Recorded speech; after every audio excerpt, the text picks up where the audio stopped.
नमस्कार। समय संवाद में आपका स्वागत है। मैं हूं सर्वेश कुमार सिंह। भारतीय जनता पार्टी ने कल एक और सूची घोषित कर दी।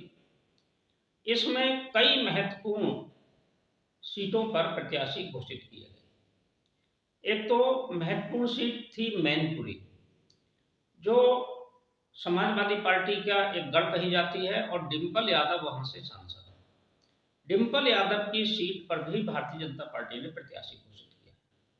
दूसरी एक पूर्वांचल की सीट बलिया है, जो बहुत चर्चित सीट है। पूर्व प्रधानमंत्री चंद्रशेखर वहां से प्रतिनिधित्व करते रहे हैं। ये सीट भी हॉट सीट मानी जाती है। और इसके साथ ही इलाहाबाद यानी प्रयागराज की सीट, यहाँ से भी महत्वपूर्ण प्रत्याशी के रूप में रीता बहुगुणा जोशी थी। इस सीट पर भी प्रत्याशी घोषित कर दिया है। भारतीय जनता पार्टी ने कई अपने सिटिंग सांसद के टिकट काट दिए। सबसे पहले बात करते हैं मैनपुरी की। मैनपुरी में भारतीय जनता पार्टी ने डिम्पल यादव के खिलाफ अपने मंत्री, प्रदेश सरकार के मंत्री ठाकुर जयवीर सिंह को प्रत्याशी बनाया। जयवीर सिंह मैनपुरी विधानसभा के से विधायक भी हैं। मैनपुरी सदर से वो विधायक हैं और वो भारतीय जनता पार्टी में आने से पहले समाजवादी पार्टी और बहुजन समाज पार्टी दोनों में रह चुके हैं।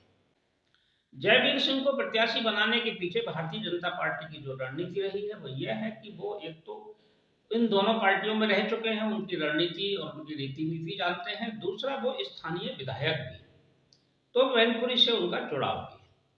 इसके साथ ही मैनपुरी सीट पर जो यादव जाति के बाद सबसे ज्यादा अगर मतदाता हैं वो ठाकुर, तो ठाकुर होने के नाते उन्हें प्रत्याशी बनाएगा। एक और वजह है जयवीर सिंह को टिकट देने की कि पश्चिमी उत्तर प्रदेश में इन दिनों एक नाराजगी की लहर चल रही है ठाकुरों में, विशेष रूप से जब से गाजियाबाद में टिकट कटा है वीके सिंह का, उसके बाद से और कई चीजों को लेकर एक पुरुषोत्तम रूपाला का बयान आया था, गुजरात के जो मंत्री हैं केंद्र सरकार में, उनके बयान को लेकर भी ठाकुर नाराज है। तो ठाकुरों में एक उपेक्षा की जो भावना थी या उपेक्षा के वजह से जो छिटपुट नाराजगी नजर आ रही थी जगह जगह, पश्चिम उत्तर प्रदेश की कुछ सीटों पर नाराजगी के स्वर उभर रहे थे, तो उसे भी दूर करने का प्रयास किया गया है एक और ठाकुर को टिकट दे करके मैनपुरी से। अब देखते हैं मैनपुरी में ठाकुर जयवीर सिंह डिम्पल यादव का किस तरह से मुकाबला करते हैं, क्योंकि इस सीट से मुलायम सिंह यादव खुद सांसद रह चुके हैं। अब इलाहाबाद की चर्चा करते हैं। इलाहाबाद में अभी तक रीता बहुगुणा जोशी, जो पुराने कांग्रेस नेता रही हैं, अब भारतीय जनता पार्टी में आ गई थी, प्रदेश सरकार में मंत्री भी रही, फिर उन्हें लोकसभा चुनाव में टिकट मिला, 2019 में वो जीती। बहुत बड़े परिवार से उनका ताल्लुक है। हेमवती नंदन बहुगुणा उनके पिता उत्तर प्रदेश के मुख्यमंत्री रहे हैं, कांग्रेस के जमाने के बड़े नेता थे। लेकिन इस बार रीता बहुगुणा जोशी का टिकट भारतीय जनता पार्टी ने काट दिया है। रीता बहुगुणा जोशी प्रदेश कांग्रेस कमेटी की अध्यक्ष भी रही। यहाँ उनका टिकट काटकर नीरज त्रिपाठी को टिकट दिया गया है। नीरज त्रिपाठी पूर्व विधानसभा अध्यक्ष उत्तर प्रदेश के और प्रदेश अध्यक्ष रहे, बाद में पश्चिम बंगाल के गवर्नर रहे। केसी नाथ त्रिपाठी वरिष्ठ भाजपा नेता थे, उनके पुत्र हैं, उनको टिकट दिया गया। इसके अलावा जो दूसरी प्रमुख सीट है वो है बलिया।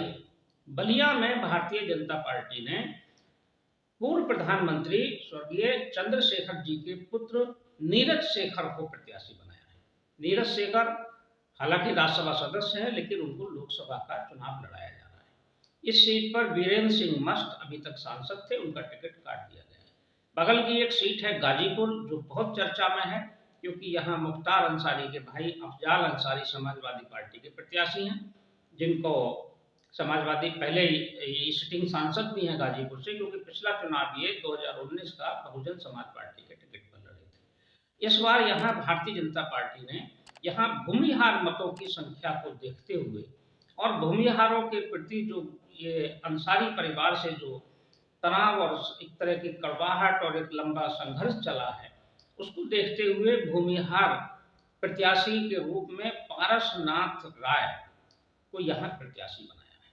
कहा जा रहा है कि पारसनाथ राय मनोज सिन्हा के करीबी हैं और उनकी सलाह पर ही यहाँ से उन्हें प्रत्याशी बनाया गया।